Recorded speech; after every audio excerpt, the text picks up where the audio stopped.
right, yeah, but I'm alright, yeah. Mary Jo Lisa, always the same. That's not my name. That's not my name. That's not my name. Alright, read your story.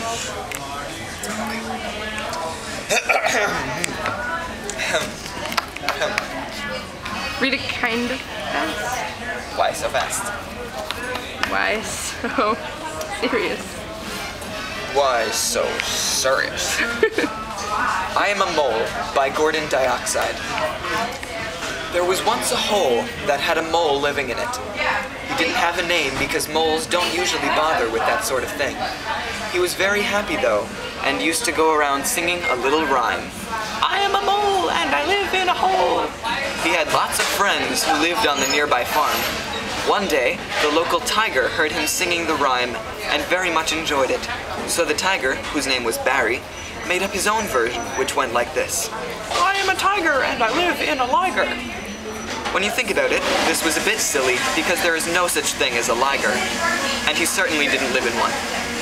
Anyway, Barry skipped off down the path, proudly singing his new tune and keen to show it off to all the other animals. He met Wayne the hamster, who was trying to look cool by blowing bubbles with a pack of bubblegum that he'd found near the road. Unfortunately, he was having a lot of trouble because he'd forgotten to take off the wrapper. Barry sang his song.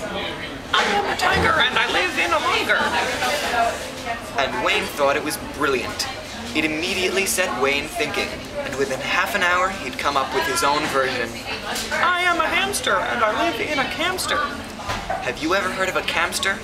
I certainly haven't. Wayne was so proud of himself that he'd soon forgot all about his bubblegum problems and set off to look for Brian the badger. Brian was out tractor spotting with a notepad and pencil, but Wayne found him in less than 12 minutes. Can you guess what happened next? Yes, Brian invented a song. I am a badger and I live in a quadger. Soon, there were hundreds of animals all singing their own songs. By midnight, they were making such a din that the farmer's baby woke up.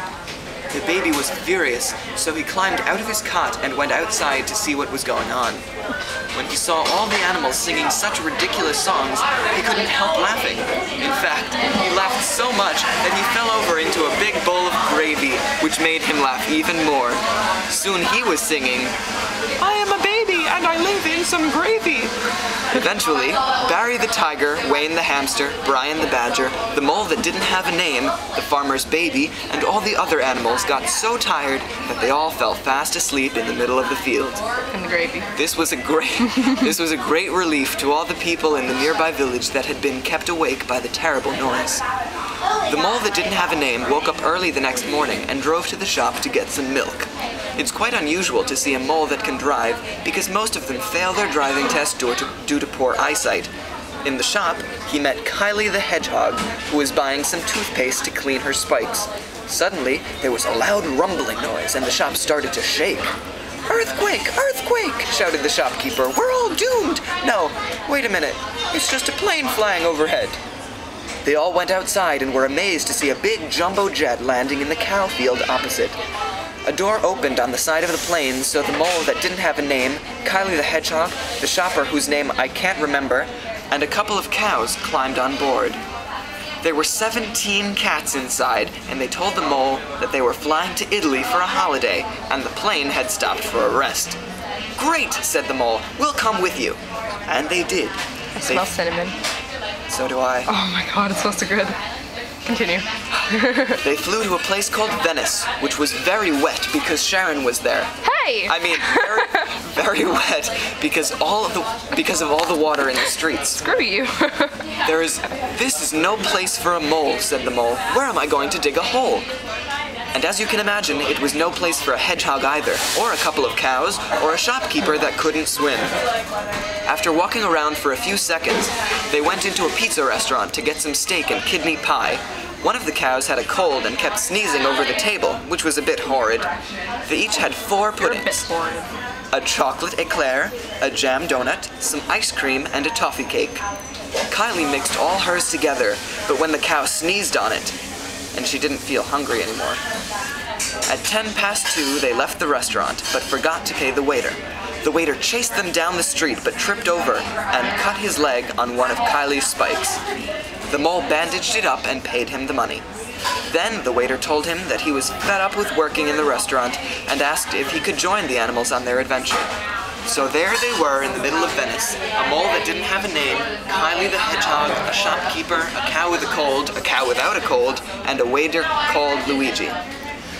And then the cow without a cold caught a cold from the cow with a cold. This meant that both cows now had colds, and the sneezing was horrendously loud. It started to quiet down a bit when the cow that had the first cold started to feel better, but soon afterwards, the cow that had the second cold got worse, and his sneezing got louder. They went into a shop to get some medicine, but it was a toy shop, so they bought a Power Rangers laser sword instead. Luckily, this cheered up the cow, and he forgot all about his cold. Later that day, they caught a train to Paris and climbed up the Eiffel Tower. There were more than 900 steps to the top, and the cows kept stopping for rests. When they got to the top, the mole decided that he didn't like heights because he was more used to being underground. So they all went back down again, only to find that Kylie had left the laser sword back at the top. So the shopkeeper had to climb all the way back up again. When he got there, the laser sword was nowhere to be seen.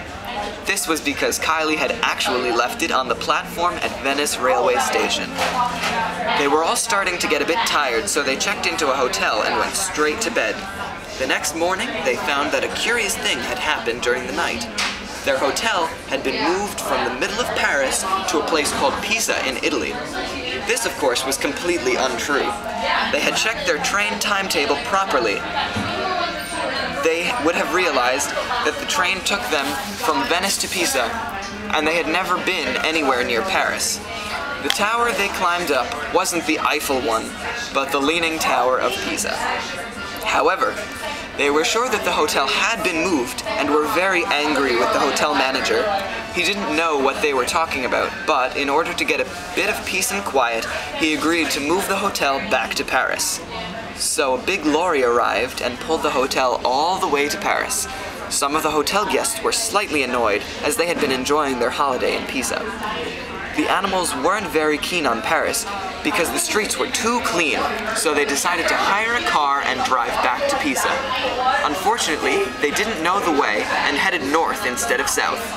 After a while, they reached the Channel Tunnel, which is a big tunnel under the sea between France and England. They drove through the tunnel, which was a bit naughty because it's a train tunnel. Luckily, there were no trains coming the other way, so they soon arrived back on their farm in England. That evening, they told Barry the tiger and Wayne the hamster about all their adventures. While they'd been away, Wayne had learned how to blow bubbles, and he really didn't look quite cool. Luigi married Kylie in the village church, while the shopkeeper sold his shop and built a pizza restaurant next to the farmhouse. The mole went back to his hole and dreamt about going on another adventure. He also thought up a name for himself. Steve. I'm liking that. Here are a few questions to see if you've been listening. First question. What did the farmer's baby fall into? Am I supposed to answer that? Yes. Gravy. Good. What did they have for pudding in the pizza restaurant? Eclair pudding. Right. Such a thing as eclair pudding, is there? It was a chocolate eclair, some ice cream, toffee cake, and I don't think they had any pudding. I believe Jell-O. Jell-O is not pudding. No, pudding means dessert in Do you know that it's like, oh really? in the Britishness. Ah, the Britishness. And question 3. Do you realize that was an 8-minute story? Oh God. Question 3. Why didn't they like Paris? Because it was too clean. How would you have stopped the cows from sneezing? I would have shoved carrots up their noses. Good. Who was your favorite character in the story? Blowing bubbles guy. Who didn't look very cool. Wayne the hamster. Awesome. Delightful. Yeah, Weston just walked by earlier. Weston? Yeah. Oh, I saw him earlier. And I was liking that, what's it called when animals have sex with people? Bestiality. Bestiality. There's bestiality in the story. Lovely. So, I saw Weston earlier,